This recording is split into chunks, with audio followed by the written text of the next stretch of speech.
Alhamdulillahilladzi bi ni'matihi tatimmus shalihat wa bi fadlihi tanzilul barakat. Asyhadu an la ilaha illallah rabbul bariyat wa asyhadu anna sayyidana Muhammadan abduhu wa rasuluhu khairul makhluqat. Allahumma fasalli wa sallim wa barik wa tarahham wa tahannan wa syarrif wa karrim wa majid wa azim wa an'im ala sayyidina wa maulana Muhammadin wa ala alihi wa ashabihi fi kulli lamhatin wa nafasin bi'adadin ma'lumat. Amma ba'du fa ya ibadallah usi nafsi wa iyyakum bitaqwallah faqad fazal muttaqun. Faqad qala Allahu azza wa jalla fi muhkami tanzilihi a'udzu billahi minasy syaithanir rajim. Ya ayyuhalladzina amanu taqullaha haqqa tuqatih wa la tamutunna illa wa antum muslimun. Wa qala an-nabiyyu sallallahu alaihi wasallam ittaqun nar walau bisyikki tamrah fa in lam tajidu fa bi kalimatin thayyibah au kama qala ar-rasul sallallahu alaihi wasallam. Hadirin jamaah salat Jumat Masjid Jami An-Nur Kemendagri yang dimuliakan Allah Subhanahu wa taala. Al-Imam Muslim Ibn Al-Hajjaj An-Naisaburi dalam karyanya As-Sahih meriwayatkan sebuah hadis dari sahabat mulia Sayyiduna Abu Hurairah radhiyallahu anhu, bahwasanya baginda Nabi besar Muhammad sallallahu alaihi wasallam bersabda, "Idza matal insan," apabila seorang manusia meninggal dunia, "in qata'a amaluh," maka seluruh amalnya terputus dengan kematian, sehingga ia tidak bisa lagi beramal, atau terputus karena seluruh pahalanya sudah tercatat saat ia hidup, tetapi pahala tersebut tidak mengalir ketika ia sudah meninggal dunia. Illa min salas, kecuali 3 amal yang pahala dan manfaatnya akan terus mengalir meskipun ia sudah berkalang tanah, sudah meninggal dunia. Yang pertama, kata Rasulullah sallallahu alaihi wasallam, sadaqatin jariyah, yaitu sedekah jariyah. Para ulama menafsirkannya dengan al-waqfu, wakaf. Sedekah jariyah ini merupakan ibadah sosial yang manfaatnya tidak hanya dirasakan oleh pribadinya, tetapi orang lain pun ikut merasakannya. Seorang ulama besar, Al-Imam Jalaluddin As-Suyuti, membuat sebuah kaidah al-muta'addiyah, kata beliau, afdalu minal qasirah. Ibadah sosial itu lebih utama, lebih istimewa, lebih mulia daripada ibadah individual. Tentu yang sifatnya sunnah. Adapun yang sifatnya wajib tidak bisa dibandingkan. Salat fardu, salat maktubah dengan zakat fitri. Salat fardu ibadah individual, zakat fitri ibadah sosial. Tetapi 2 kewajiban ini tidak bisa dibandingkan.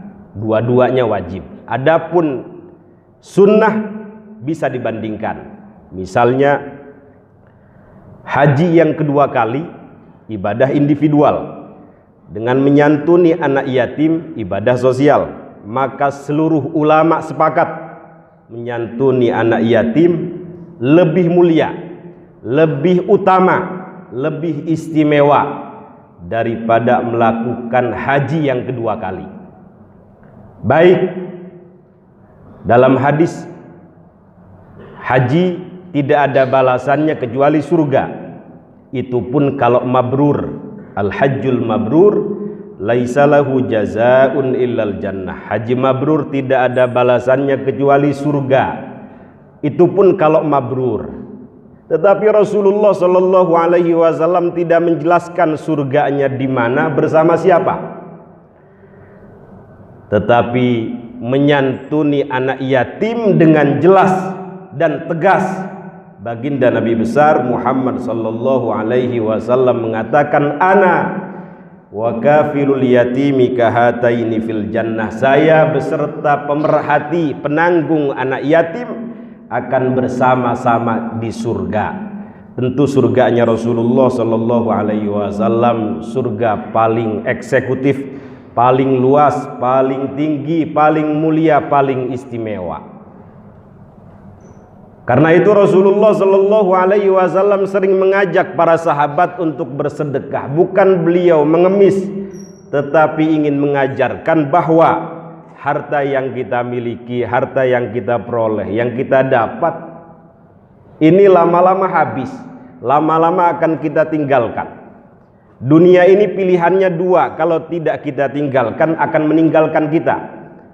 Yang menjadi pertanyaan adalah ditinggalkannya kemana, habisnya untuk apa? Karena itu para ulama mengatakan, untuk mendeteksi apakah harta kita ini baik atau buruk, lihat saja outputnya kemana, habisnya untuk apa, ditinggalkannya kemana. Kalau habisnya untuk hal-hal yang bermanfaat, wakaf di masjid, membantu pembangunan pesantren, memperhatikan fakir miskin, menolong agama Allah, memperhatikan umat Rasulullah Sallallahu Alaihi Wasallam, insya Allah harta yang kita miliki ini baik. Karena Allah maha baik dan tidak menerima kecuali sesuatu yang baik. Innallaha tayyibun, kata Rasulullah, la yaqbalu illa tayyiban. Sesungguhnya Allah zat yang maha baik dan tidak menerima kecuali sesuatu yang baik. Orang yang bersedekah, berderma adalah orang yang baik. Hartanya pun merupakan harta pilihan, harta yang baik.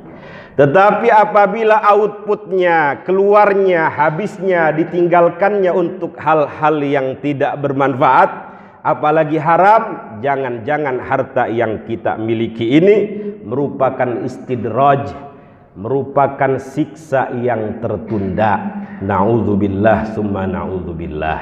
Para ulama dulu, apabila datang orang yang melakukan fundraising misalnya, mereka menyambutnya dengan sukacita sembari mengatakan marhaban biman yahmilu zadana ilal akhirah. Selamat datang wahai orang baik, wahai dermawan yang dengan ikhlas gratis mau membawakan harta kita untuk kehidupan abadi kita di akhirat.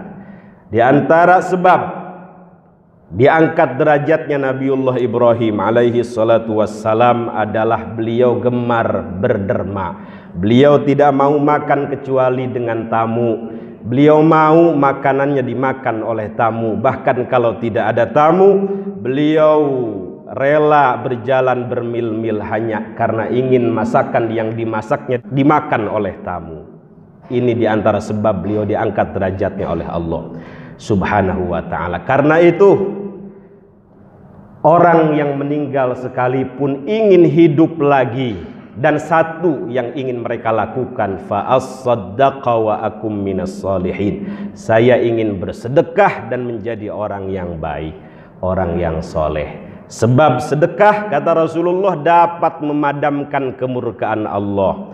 Inna sadaqah la tudfi'u ghadabar rabb wa tadfa'u mitatassu. Sedekah dapat memadamkan kemurkaan Allah, kemarahan Allah, dan dapat menghindarkan pelakunya dari kematian yang su'ul khatimah, kematian yang buruk. Ini yang pertama. Yang kedua, kata Rasulullah Sallallahu Alaihi Wasallam, au ilmin yuntafa'u bihi. Amalan yang pahala dan manfaatnya akan terus mengalir adalah ilmu yang dimanfaatkan. Dengan ilmu orang ibadah bisa khusyuk. Dengan ilmu orang bisa menunjukkan ke jalan yang benar. Dengan ilmu orang tidak sesat. Dengan ilmu masjid ini bisa makmur. Bahkan Rasulullah Shallallahu Alaihi Wasallam diutus ke muka bumi ini sebagai muallim, pengajar. Beliau mengatakan, innallaha lam yab'atsani mu'annitan wala muta'annitan walakin ba'atsani mualliman muyassiran. Sesungguhnya Allah tidak mengutus aku sebagai orang yang keras kepala, sebagai orang yang memaksakan kehendak, tetapi Allah mengutus aku ke muka bumi ini, kata beliau, sebagai pengajar, sebagai muallim yang memudahkan. Karena itu, seorang pengajar meskipun ibadahnya sedikit, misalnya sholat sunnahnya hanya 2 rakaat, sedekahnya sedikit misalnya, tetapi istiqomah mengajar sudah lebih daripada cukup, karena seluruh makhluk yang ada di alam semesta ini mendoakan pengajar.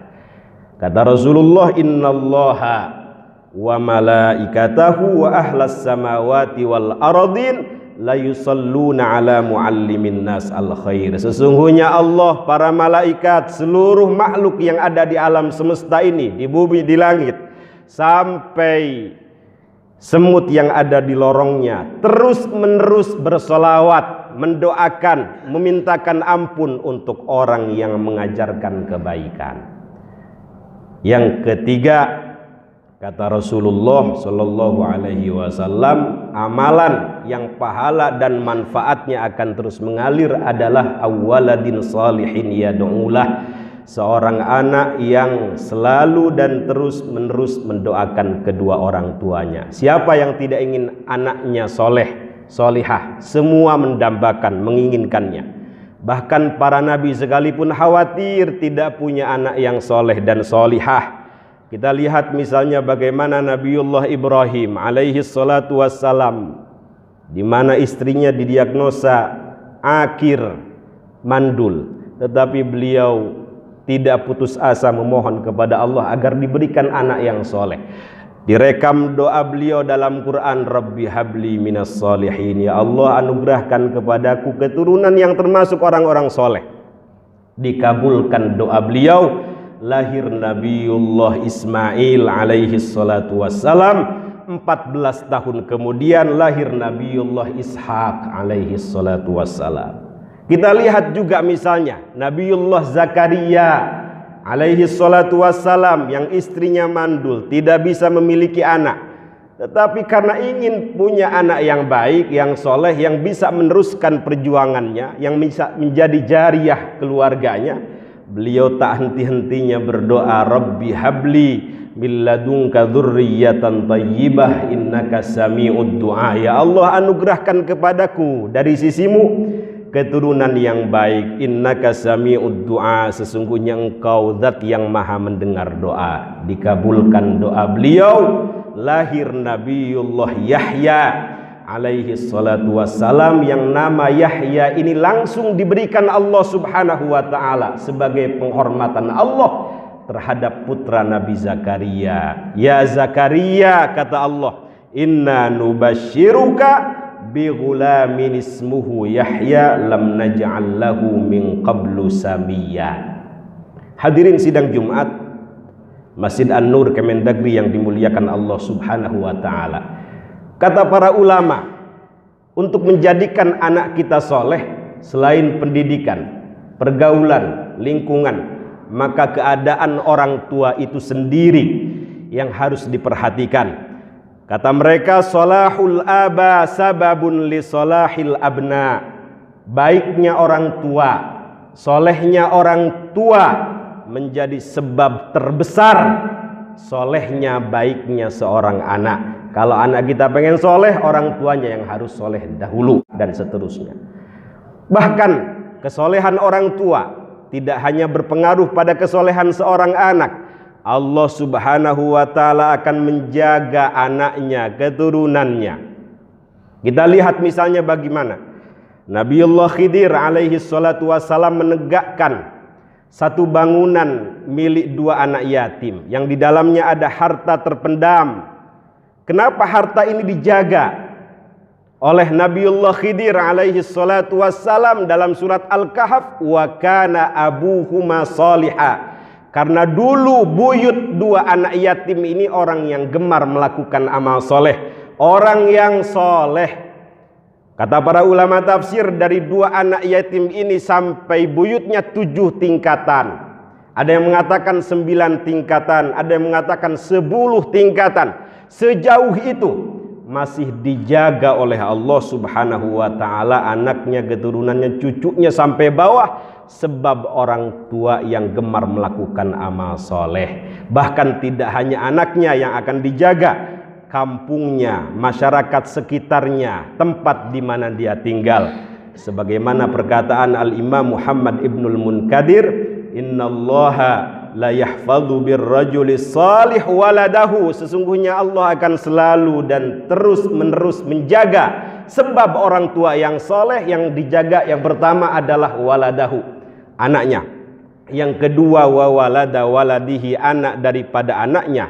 Yang ketiga wa qaryatahu allati huwa fiha, kampung di mana dia tinggal. Wadduairatil lati haulaha, yang keempat masyarakat sekitarnya. Yang soleh satu, yang akan diberkahi dijaga oleh Allah Subhanahu wa ta'ala satu kampung. Karena itu terakhir, orang dulu kalau melakukan amal soleh diniatkan untuk anaknya.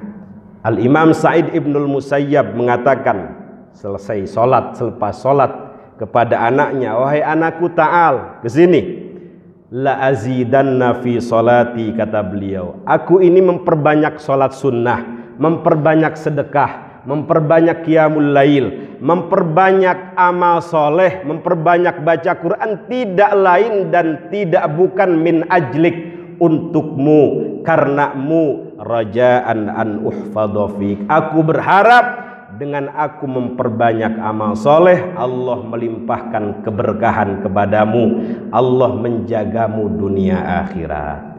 Mudah-mudahan hadirnya kita di sini menjadi investasi untuk anak-anak kita ke depan, dan kita berharap anak keturunan kita soleh dan solihah, menjadi jariah untuk kita meskipun kita sudah berkalang tanah, sudah meninggal dunia. Dan ini termasuk amalan yang cerdas, amalan yang sangat-sangat dianjurkan oleh Rasulullah Sallallahu Alaihi Wasallam. Kita berharap mudah-mudahan akhir hayat kita dalam keadaan baik, dalam keadaan melakukan ketaatan, dalam keadaan husnul khotimah. Amin amin ya rabbal alamin. Barakallahu li wa lakum.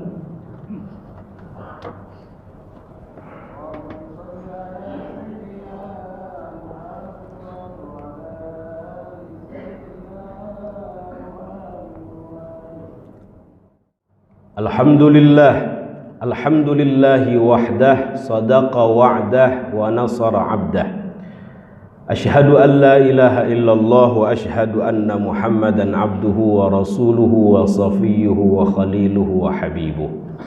Allahumma fasalli wa sallim ala sayyidina Muhammad ibn Abdillah wa ala alihi wa sahbihi wa man walah, amma ba'd. Fa ya ibadallah, usi nafsi wa iyyakum bitaqwallah, faqad fazal muttaqun.